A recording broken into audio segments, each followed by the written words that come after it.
الحمد لله الحمد لله كفى وسلام على عباده الذين اصطفى أما بعد فأعوذ بالله من الشيطان الرجيم بسم الله الرحمن الرحيم يا أيها الذين آمنوا اتقوا الله حق تقاته ولا تموتن إلا وأنتم مسلمون صدق الله العظيم قال رب اشرح لي صدري ويسر لي أمري واحلل عقدة من لساني يفقهوا قولي رب زدني علما رب زدني علما اللهم رب زدني علما وألحقني بالصالحين আল্লাহ পাকের লাখো মেহেরবানি, যিনি আমাদেরকে বড় ভালোবেসে আজকে এই পবিত্র জুম্মা দিনে জুম্মা নামাজ পড়তে আসার জন্য তৌফিক দিয়েছেন। আমরা আসতে পেরেছি, তার জন্য আল্লাহ রাব্বুল আলামিনের শুকরিয়া আদায় করি, বলি আলহামদুলিল্লাহ।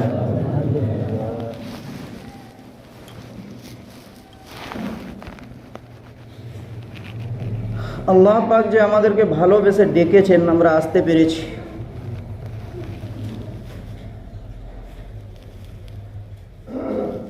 নবী করিম সাল্লাল্লাহু আলাইহি ওয়াসাল্লামের একটি হাদিস, ইন্নামাল আমালু বিন্নিয়াত, সমস্ত আমলের ফলাফল নিয়তের উপরে হয়।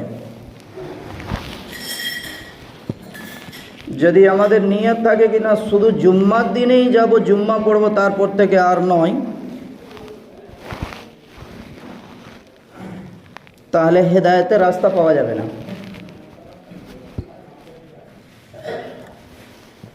এইটা ইরাদা যদি থাকে, যেরকম জুম্মায় যাচ্ছে ইনশাআল্লাহ সেরকমই 5 ওয়াক্ত নামাজই যাব, এইটা যদি নিয়ত থাকে, চেষ্টা যদি থাকে, তাহলে আল্লাহ রাব্বুল আলামিন এই চেষ্টার ভিতরেই ফলাফল রেখেছেন, হেদায়েত লুকিয়ে রেখেছেন। এই জন্য আমাদেরকে চেষ্টা করতে হবে कि অন্তত 5 ওয়াক্তের নামাজি হয়।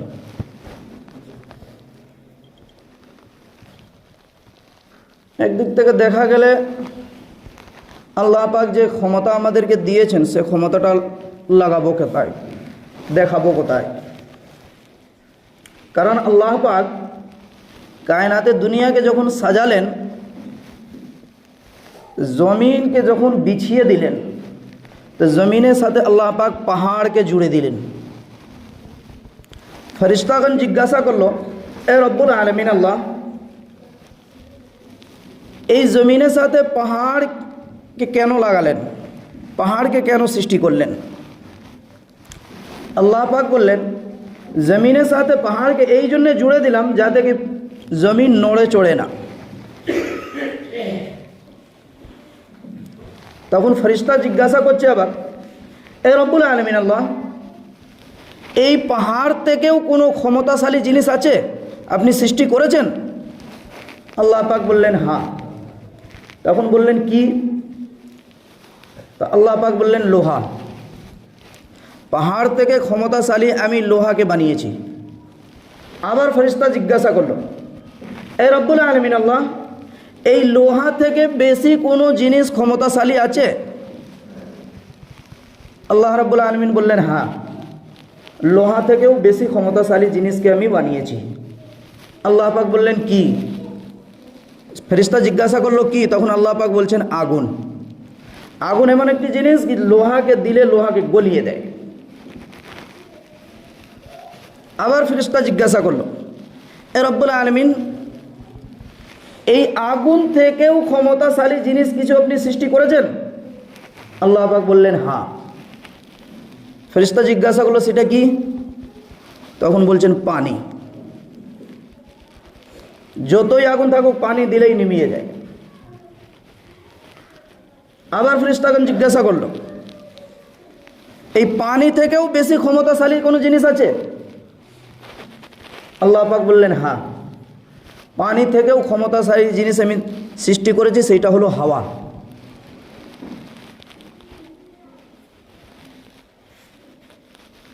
ফেরেশতাগণ জিজ্ঞাসা করলো কি হাওয়া থেকে বেশি কোনো জিনিস ক্ষমতাশালী? তখন আল্লাহ পাক লাস্টে বলছেন কি সমস্ত দুনিয়ার সমস্ত জিনিসের ক্ষমতা একদিকে, মানুষের ক্ষমতা একদিকে।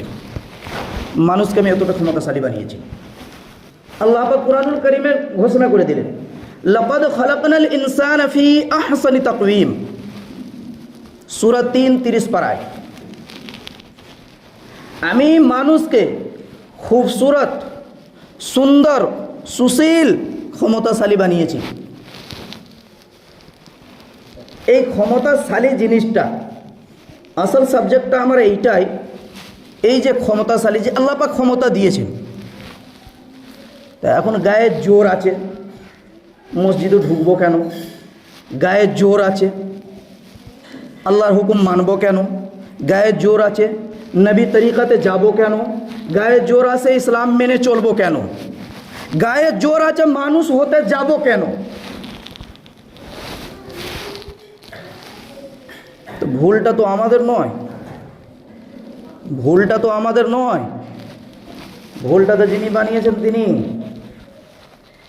এবার মনে মনে হবে কি আল্লাহ বানিয়েছেন, আল্লাহই ভুল করলেন। তো দুটো জিনিস, হয় নিজেকে ভুল মনে করতে হবে, স্বীকার করতে হবে, আর নাহলে বলতে হবে কি আল্লাহ পাকই ভুল করেছে আমাদেরকে ক্ষমতা দিয়ে। কারণ আল্লাহ পাক যখন মানুষকে সৃষ্টি করতে যাচ্ছেন, সমস্ত কিছু সৃষ্টি করার পর যখন মানুষকে সৃষ্টি করতে যাচ্ছেন, তখন ফেরেশতারা বাধা দিয়েছিল। ওয়াইদ ক্বালা রাব্বুকা লিল মালাইকাতি ইন্নী জাইলুন ফিল আরদি খলিফা, প্রথম পারায় সূরা বাকরায়। ফেরেশতাগণ বাধা দিয়েছিল কি আল্লাহ পাক কেন মানুষকে সৃষ্টি করতে যাচ্ছেন? তারা দুনিয়ার বুকে কি করবে? দঙ্গা ফাসাদ, মারপিট, খুনোখুনি, তাছাড়া অন্য কিছু করবে না। কারণ আমরা কি আপনার ইবাদত যে করছি সেটা কি কম পড়ে যাচ্ছে?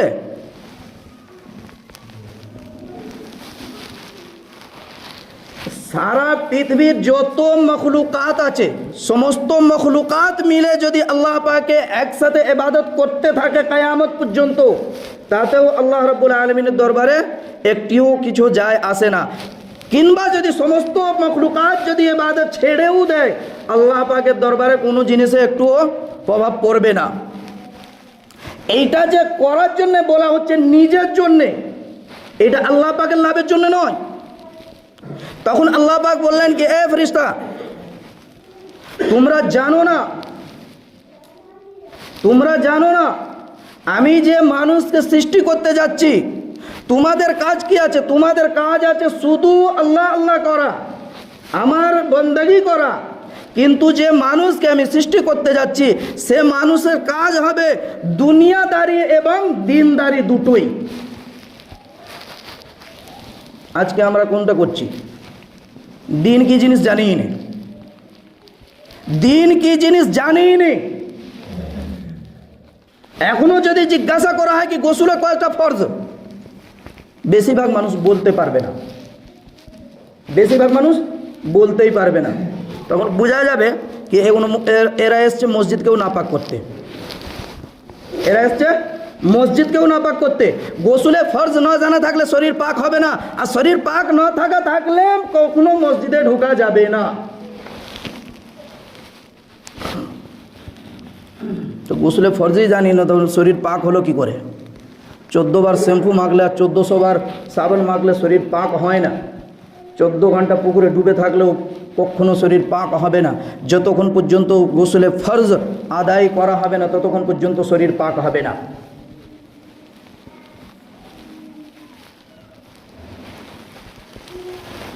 আল্লাহ পাক যখন মানুষকে ক্ষমতাশালী, সুন্দর, সুশীল যখন বানালেন, তো এইখানে একটি ঘটনা মনে পড়ে। এক আল্লাহর ওয়ালি একটি দোকানদারের কাছে গেলেন, পান দোকানদারের কাছে গেলেন, পান খেলেন একটা, পয়সা দিতে যাচ্ছেন। তখন দোকানদার বলছে, হুজুর পয়সা দিতে হবে না, আপনি আমার জন্য দোয়া করবেন। এখনো আছে মানুষ, কত দোকানদারের কাছে হুজুররা গেলে জিনিস দিয়ে দেয়, হুজুর দোয়া করবেন। তখন বলছে হুজুর দোয়া করবেন। তখন হুজুর দোয়া করছেন, আল্লাহ এই ছেলেটাকে তুমি মানুষ করো, এই ছেলেটাকে তুমি মানুষ করো বলে চলে গেলেন। পরের দিন আবার গেলেন, পান খেলেন, পয়সা দিতে যাচ্ছেন, আবার বলছেন হুজুর দোয়া করেন, আপনি দোয়া করবেন।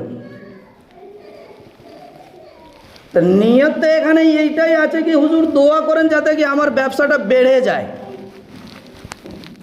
কিন্তু মুখে বলতে পারছে না, শুধু বলছে হুজুর দোয়া করেন। তো হুজুর আবার দোয়া করছেন, এবার হাত তুলে দোয়া করছেন কি আল্লাহ তোমার দরবারে আমি হাত তুলে দোয়া করছি, তুমি এই বাচ্চাটাকে মানুষ করো। তৃতীয় দিন আবার এইটাই, তখন ওই রেগে গেছে, বাচ্চাটা রেগে গেছে, হুজুর আপনার কি মনে হচ্ছে আমি কি মানুষ না? আপনাকে আমি দোয়া করতে বলছি, আপনি বারবার বলছেন কি আল্লাহ মানুষ করো, আমি কি মানুষ না? হুজুর কি করলেন, নিজের টুপিটা খুলে তার মাথায় চাপিয়ে দিলেন। মাথায় টুপিটা চাপানোর পরে এমন কষ্ট অনুভব করছে, আর যা দেখছে, যেদিকে দেখছে সমস্ত, কাউকে বাঁদর দেখছে, কাউকে শুয়োর দেখছে, কাউকে কুকুর দেখছে, কাউকে বিভিন্ন রকম জানোয়ার দেখছে, কাউকে মানুষ আর দেখতে পায়নি। আর দেখছে কেউ সহ্য করতে পারছে না, থরথর করে কাঁপছে। তখন হুজুর টুপিটা খুলে আবার নিজে মাথায় দিয়ে নিলেন। তখন বলছেন বাবা কি দেখলে, তুমি কি দেখলে? তখন বলছে হুজুর আমার ভুল হয়ে গেছে, আমি বুঝতে পারিনি কি আপনি যে দোয়াটা করছেন আমি বুঝতে পারি। তুমি কি দেখলে? বলছে হুজুর যত আছে এখন তো মানুষ দেখছি, টুপিটা পরার পর কাউকে মানুষ দেখতে পাইনি, সবাইকে সব রকম জন্তু জানোয়ার দেখতে পাচ্ছি। তখন হুজুর বলছেন বাবা এটা তোমার আমালের কারণে, তোমার আমালের কারণে। আজকে আমাদের আমাল দেখি, আমাদের আমাল দেখি, কড়া ভাষা বললেও তো বলছে হুজুর প্রচুর কড়া ভাষা বলছে, আমার কিছু যায় আসে না।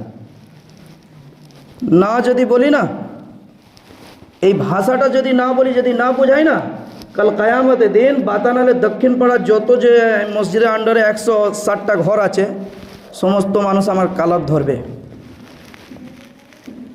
সমস্ত মানুষ আমার কালার ধরবে। বলেন কি করে হুজুর? এটা কোরআন বলছে, আমি বলিনি। ইয়াউমা নাদউ কুল্লা উনাসিম বিইমামিহিম ফামান উতিয়া কিতাবাহু ওয়া লা ইউযলামুনা ফাতিলা। কুরআনুল কারীমে 15 পারায় সূরা বনী ইসরাইল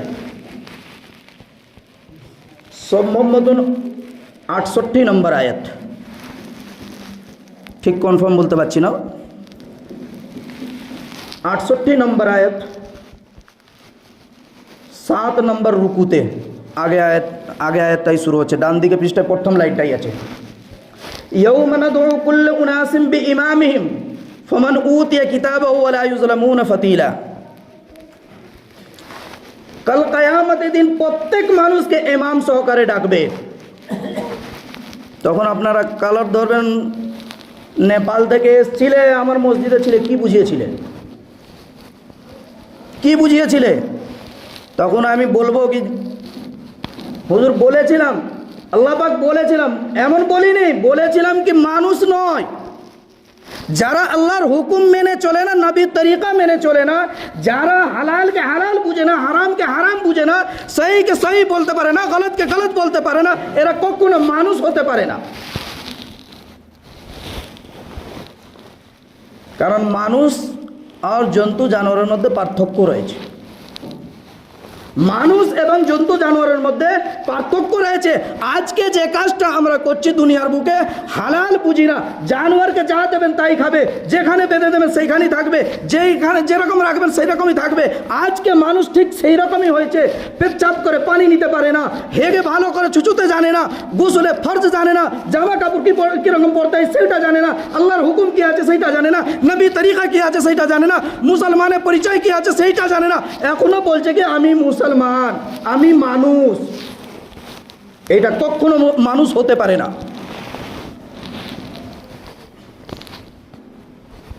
কারণ সমস্ত কাজ তো করছি আমি জানোয়ারের মতন। জানোয়ার পেচ্ছাপ করলে কখনো পানি নেয় না। খাওয়ার দিলে ও দেখে খায় নাকি আমি যেটা খাচ্ছি কার খাচ্ছি।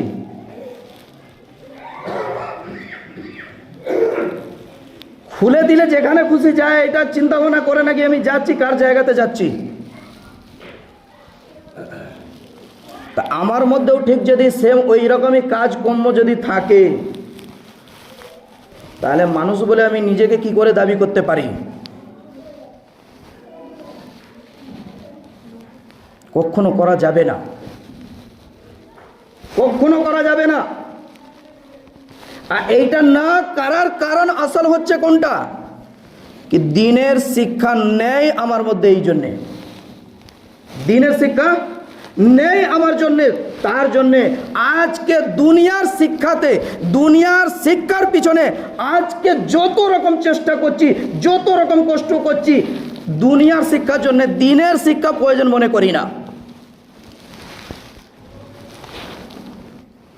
দিনের শিক্ষা যদি থাকতো, দিনের শিক্ষা যদি থাকতো তাহলে আমার ব্যবসা চলতো না।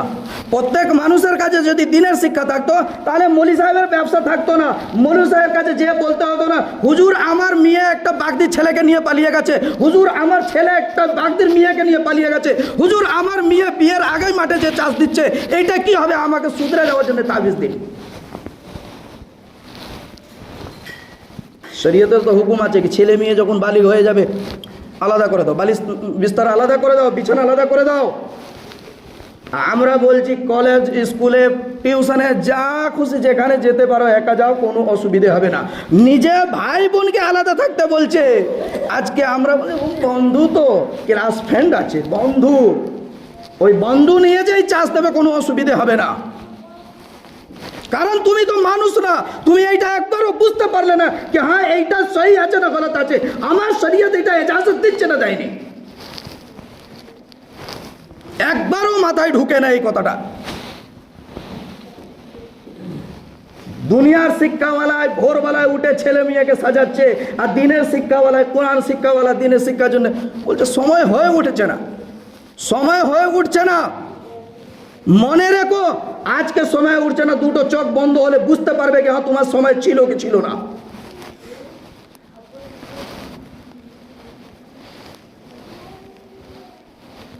ছেলে যখন শিক্ষার সময় আছে, দিনের শিক্ষা দেওয়ার সময় আছে, তখন ছেলেকে বিভিন্ন রকম ফাংশনে নাম লিখিয়ে দিচ্ছে, ছেলেকে মোবাইল ধরিয়ে দিচ্ছে, মেয়েকে মোবাইল ধরিয়ে দিচ্ছে। ওই মোবাইল নিয়ে যখন প্রেম করতে শুরু করছে, তখন যে মসজিদে ইমাম সাহেবকে বলছে হুজুর তাবিজ করে দিন, আমার মেয়ে অন্য ছেলেকে ধরে বসে আছে, আমার ছেলে অন্য মেয়েকে নিয়ে বসে আছে, একটা তাবিজ করে দিন। ছেলে তাবিজ নিয়ে থেকে ওই মেয়েটা যাতে কি আমাকে ছেড়ে না চলে যায়, আর ছেলের বাপ মা বলছে কি তেমন তাবিজ দিন যাতে কি মেয়েটাকে ছেড়ে দেয়। এটা মোহাব্বতে লড়বে না তাবিজে তাবিজে যুদ্ধ হবে? আজকে শিক্ষা কোথায়? আজকে শিক্ষা কোথায়? শিক্ষা তো ফরজ ছিল, ইসলামের শিক্ষা, দুনিয়া শিক্ষা ফরজ ছিল না, দরকার আছে, ফরজ নয়। আজকে ফরজ করে নিয়েছে দুনিয়ার শিক্ষা। এমন শিক্ষা দিচ্ছি কি যে বসে পেচ্ছাপ করতে শিখে না, এমন শিক্ষা দিচ্ছি কি ভালো রকম ইসলামী পোশাক করতে জানে না, এমন শিক্ষা দিচ্ছি কি মেয়ে না ছেলে বুঝা যাবে না দেখে। এক উলামায়ে কেরাম লিখছেন কি ছোট বাচ্চা আছে, কোলের বাচ্চা আছে, মা বাপ নিয়ে ঘুমিয়েছে, মধ্যখানে শুইয়ে রেখেছে, বাচ্চা ঘুম ভেঙেছে রাত্রে, উঠে বুঝতে পারেনি কোন দিকে বাপ আছে কোন দিকে মা আছে। যখন মুখে হাত বোলাচ্ছে দেখছে এদিকেও পরিষ্কার আছে, তখন বুঝেছে কি এইটাই মা। বুকে মুখ দিয়ে যাতে বলছে না নেই এতে কিছু, তখন বলছে না এটা মা নয় এটা বাপ। আগে বলেছে কি এইটাই মা, আগে বলেছে এইটাই মা, যখন মুখে হাত বুলিয়েছে তখন দেখছে একদম পরিষ্কার, তো তাহলে এইটাই মা। বুকে মুখ দিতে যাচ্ছে তখন দেখছে কি না ট্যাঙ্কি নেই, তাহলে এটা মা নয় এটা বাপ। এটা মাও নয় এটা বাপও নয়, এটা মিডিলে। এটা মিডিলে, এটা মাও নয় বাপও নয়, এটা মিডিলে। এর থেকে ভালো ভাষা আর বলার মতন আমার কাছে নেই, কিছু করার নেই। কারণ আজকে আমার আমালের কারণে আজকে দুনিয়ার বুকে মুসলমান চতুর্থ জায়গাতে অত রকম মার খাচ্ছে, অত রকম লাঞ্ছিত বঞ্চিত হচ্ছে, তাতেও মানুষ এখন বুঝতে পারছে না, বুঝতে শিখে নে।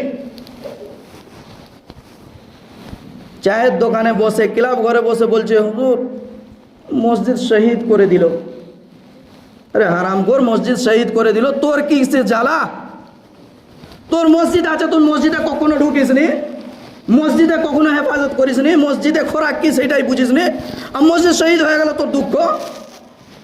মসজিদ থাকতে মসজিদের দিকে তাকায় না, মসজিদ যখন শহীদ হয়ে যাচ্ছে তখন বলছে মসজিদ শহীদ করে দিল। এইটাই মুসলমানের কাজ, এইটাই রয়ে গেছে।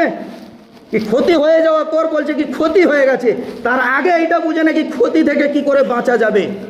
আল্লাহ পাক সে তো জ্ঞান বুদ্ধি দিয়েছেন, এই জন্য বলেছেন, যেটা খুতবাতে পড়েছিলাম, ইয়া আইয়ুহাল্লাযীনা আমানুত্তাকুল্লাহ হাক্কা তুকাতিহি ওয়া লা তামুতুন্না ইল্লা ওয়া আনতুম মুসলিমুন। আল্লাহ রাব্বুল আলামিন বলেছেন, এ ঈমানদারেরা, ঈমানদারদেরকে বলেছে, কথাটা ভালো করে মনে রাখি, এ ঈমানদারেরা, ইয়া আইয়ুহাল্লাযীনা আমানুত্তাকুল্লাহ, ঈমানদারদেরকে বলেছে, বেঈমানকে বলেনি, ঈমানওয়ালাকে বলেছে। আজকে যারা মনে মনে করে কি মানুষ আসছে দাওয়াত দিতে, মানুষ আসছে বলতে কি ভাই মসজিদমুখী হও, ভাই দিনদার হও, দিনওয়ালা হও, ঈমানওয়ালা হও, আল্লাহর মুখী হও, নবীকে মাননেওয়ালা হও, ইসলামকে মাননেওয়ালা হও। যাদেরকে এরা ঘন্টার চোখে দেখে, যাদেরকে এরা নোংরা চোখে দেখে, এরা বুঝবে কি এরা মানুষ কখনো নয়, এরা ইবলিসের দলে। কারণ আল্লাহ পাক বলছে, ইয়া আইয়ুহাল্লাযীনা আমানুত্তাকুল্লাহ, এই ঈমানদারেরা তোমরা ঈমান আনো, তোমরা ঈমান আনো, তোমরা আমাকে ভয় করো। কিরকম ভয় করো? যেরকম ভয় করতে বলা হয়েছে সেরকম ভয় করো। হাক্কা তুকাতিহি ওয়া লা তামুতুন্না ইল্লা ওয়া আনতুম মুসলিমুন, মারার আগে মুসলমান হয়ে মরো। এর থেকে বোঝা গেল যে আমি এখনো মুসলমান না, মুসলমান হয়ে আল্লাহ পাক আমার কাছে আসতে বলছে। যতক্ষণ পর্যন্ত মুসলমান হব না ততক্ষণ পর্যন্ত আল্লাহর কাছে যাওয়াটা বহুত কষ্টদায়ক জিনিস, এইটা আমরা একবারও বুঝে উঠতে পারি না।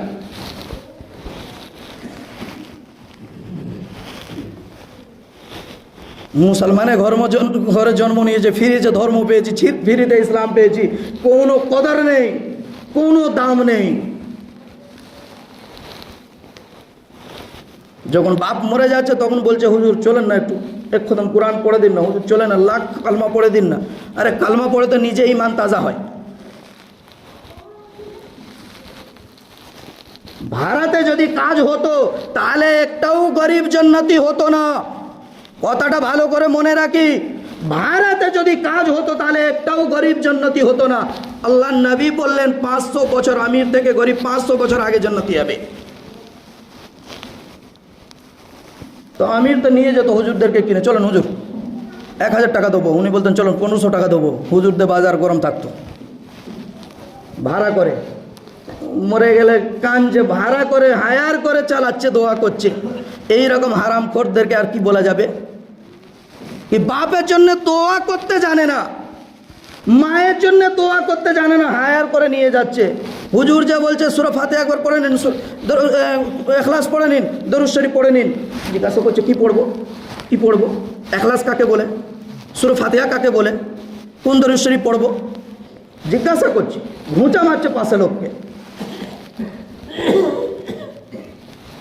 অত কিছু হওয়ার পরেও নিজেকে মুসলমান বলছি, অত কিছু হওয়ার পরেও নিজেকে মানুষ মনে করছি। আর কবে শুধরাবো? ইদা জা আজালুহুম লা ইস্তাখিরুনা সাআতান ওয়া লা ইস্তাকদিমুন, কখন আল্লাহ পাকের ডাক এসে যাবে, কোন অবস্থায় এসে যাবে কেউ জানে না। আর কখন শুধরাবো? এইটাই সুযোগ, এখনই তওবা করতে হবে कि अल्लाह पाक जा गुनाह करे ফেলেছি আর তোমার দরবারে তওবা করছি কি আর কখনো বেলাইনে যাব না। সময় আছে, দুটো চোখ বন্ধ হয়ে গেলে সময় থাকবে না, দুটো চোখ বন্ধ হয়ে গেলে সময় থাকবে না। শুধু জুম্মা দিনে এসে দূরে কাট ঠাকা ঠক ঠুকে দিয়ে চলে গেলে এইটাকে নামাজি বলে না, এইটাকে নামাজি বলে না। ওর মধ্যেও আছে কি নামাজ পড়তেও জানে না, পাশে লোককে ফলো করে করে সাজদা করছে, রুকু করছে, বসছে, আঙুল তুলছে, সব কিছু ফলো করে করে করছে। হুজুর একটি কথা বলেছিলেন আমার ওস্তাদ, মনে পড়ে যাচ্ছে কি এক জায়গাতে গেছি, হুজুর বলছেন এক জায়গাতে গেছি, বাড়িতে জামাই এসছে, শালা বলছে ভাই চলো না নামাজ পড়তে, চলো না আজকে জুম্মা দিন। বলছে কি আমি নামাজ পড়তেই জানি না, কোনো দিন যাইনি তো নামাজ পড়তেই যাইনি, আমি তো জানি না কীভাবে নামাজ পড়তে হয়। তখন ও বলছে কি ভাই তোমার পাশে যে যেরকম নামাজ পড়বে না তুমি তাকে দেখে দেখে সেরকমই করবে, ও যেরকম করবে তুমিও সেরকমই করবে। বলছে ঠিক আছে চলো। গেছে, যে নামাজে কাতারে দাঁড়িয়েছে, আল্লাহু আকবার বলে নিয়ত বেঁধেছে, পাশের লোকে কোনো রকম কোনো অসুবিধা হয়েছে, চুলকাতে গেছে, টুনিটা ঠেকে গেছে, তখন ও মনে মনে করছে কি ভাই তো বললো ও যেরকম করবে সেরকম করতে, তাহলে তো পাশে আছে বয়স্ক লোক দিয়েছে ঘুঁতিয়ে। হাসির নয়, বুঝার আছে, হাসির নয়, হাসানোর জন্য বলছি না, বুঝার আছে। দিয়েছে, বয়স্ক লোক বসে পড়েছে, সিজদায় গেছে, পিছন থেকে একজন যা লম্বা সিজদা দিয়েছে, নামাজিদের তো অবস্থা ওই রকমই, যা লম্বা সিজদা দিয়েছে পিছনে ঠেকিয়ে দিয়েছে। ও মনে মনে করছে কি এইরকমই ঠেকাতে, ও দিয়েছে ইমাম সাহেবকে, একদম ইমাম সাহেব যে দিয়ালে ধাক্কা মারছে। এই রকম মুসলমান, এখনো এই রকম মুসলমানের অবস্থা, এখনো এরকম মুসলমানের অবস্থা। এখনো জিজ্ঞাসা করেন কি দু নামাজ পরিপূর্ণ পড়ে দেখান, পারবে না। বেনামাজি তো দূরের কথা, নামাজি পর্যন্ত পারবে না। নামাজ ঠুকছি পড়ছি, কিন্তু এখনও নামাজ আমার সহি শুদ্ধ হলো না, এখন নামাজ পড়ার তরিকা আমার মধ্যে এলো না, নামাজে কোথায় কি পড়তে হয় এইটা জানা হলো না। এখনও আমি বলছি কি নামাজি, নামাজে ধার ধারি না, মসজিদে কখনো ঢুকি না, কখনো ভুলে জুম্মা দিনে চলে আসি, যা করে 2 রাকাত নামাজ পড়ে চলে যাই। এরাও বলছে কি আমি নামাজি, এরাও বলছে কি আমি মানুষ, হালাল হারাম বুঝতে পারে না, কোথায় নাপাক পাক কিছু বুঝতে পারে না, তারা বলছে কি আমি মানুষ। এইটা কখনো হতে পারে না। এখনও সময় আছে, আপনাদের কাছে অনুরোধ করছি, এখনও আমি হাত জোর করে অনুরোধ করছি যে এখনও ফিরে আসেন, তওবা করেন, আল্লাহর দরবারে এখনও ফিরে আসেন, বলেন আল্লাহ পাক আমার দ্বারা যা ভুল হয়েছে হয়েছে, আমি আজানাই ভুল করেছি, আজ থেকে আমি তওবা করছি তোমার দরবারে, আর কখনো ভুল করব না, তোমার দরবার ছেড়ে আমি আর যাব না। আল্লাহ পাক এইটা বলেন নাকি আমার দরবারেই শুধু পড়ে থাকো? আল্লাহ পাক বলেছেন কি আমার ইবাদত করো এবং মেহনতে লাগো। ফাইদা কুদিয়াতিস সালাতু ফান্তাশিরু ফিল আরদি ওয়াবতাগু মিন ফাজলিল্লাহ, সূরা জুমুয়া 28 পারায় আল্লাহ পাক বলছেন কি আমার ইবাদত করো, জমিতে রিজিকের জন্য, রুজির জন্য বেরিয়ে পড়ো, তুমি মেহনত করো, দেনেওয়ালা আমি। এই জন্যে আপনাদের কাছে অনুরোধ করছি কি মসজিদ ফাঁকা যাচ্ছে আজকে, এই কারণে আমরা সব কিছু দেখছি কি হ্যাঁ আমাদের অভাব যাচ্ছে না, অত ইনকাম করছি অভাব যাচ্ছে না, রোগ জ্বালা যাচ্ছে না, বালা মুসিবত যাচ্ছে না, শান্তি নেই, সমস্ত কিছু দেখতে পাচ্ছি, তাতেও বুঝতে পারছি না কি হ্যাঁ আমাকে এখনও ফিরে আসতে হবে। এইটা আল্লাহ পাকের আযাব, আমার মধ্যে যে আল্লাহ পাক আমাদের মধ্যে যে আযাব নামিয়েছে, এইটা আযাব, এই আযাব থেকে বাঁচার রাস্তা একটাই যে আল্লাহ পাকের দরবারে আমাদেরকে ঢুকতে হবে, তওবা করে আল্লাহর হুকুম নবী তরিকা মানতে হবে, তবে আল্লাহ পাক আমাদের সমস্ত দায়িত্ব যেটা নিয়েছেন আল্লাহ পাক আমাদেরকে দুনিয়াতেও হেফাজত করবেন এবং আখিরাতেও হেফাজত করবেন। আল্লাহ পাক আমাদেরকে বলা এবং শোনার থেকে বেশি বেশি করে মেনে চলার তৌফিক দান করে, সকলে বলেন আমিন। ও আখির দাওয়ানা আনিল হামদুলিল্লাহি রাব্বিল আলামিন।